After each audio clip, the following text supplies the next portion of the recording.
We're playing against the Tampa Bay Buccaneers. I was playing with an individual. His name is Ndamukong Suh.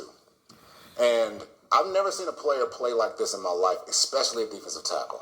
He was all over the field, from an interception to 2 sack fumbles, 6 tackles for loss. I've just never seen a guy at my position take over a game, especially in the NFL. It's just not supposed to happen. And then one particular play, I'll never forget. We get off the field. He gets a sack, recovers a fumble. He comes down to the bench. He sits down, and he closes his eyes, and he clenches his fists, just like this. Now, I grabbed him, and I shook him. I said, bro, are you okay?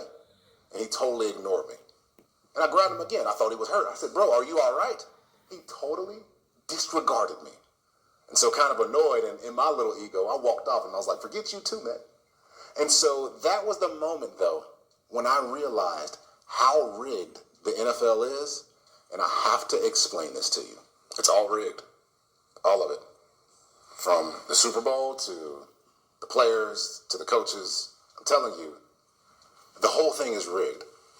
Now, how would I know? I mean, I just played in the NFL for 8 years. I was in the locker room for 8 years. So I know a little bit about how this thing called the National Football League is actually rigged, and it's not exactly in the way that you would think.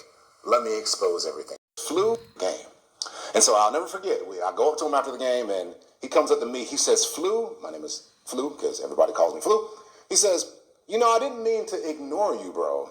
I was just in the middle of my visualization. I said, bro, what is that? And you should have seen the disgust on his face when I asked him that question. He was like, bro, are you serious right now? I said, yeah, what does visualization mean? I've never even heard of that term in my life. So Suh looks at me, and this is how Suh is. And he says, all right, bro, let me put you on game. He said, you know how you're always in the right gap? You know how you're always listening to the coach? You always run the play that's called? And he said, you know how I never listen to coach? I'm never in the right gap. I'm always freestyling. And this is what he said to me, and this cut me to my soul, y'all. He said, and you know how I make the plays and you don't? That was harsh. That was cold, but it was the truth.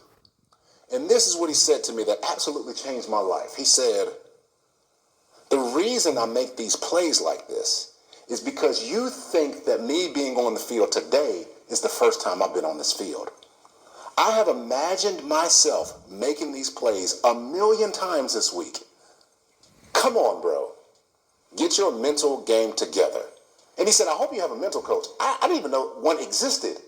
And so he said, oh my God, Flu, we got to get you together. He walks off. And so at that moment, I realized that certain players do things differently than other players. I realized at that moment that the game was actually rigged from within. Now,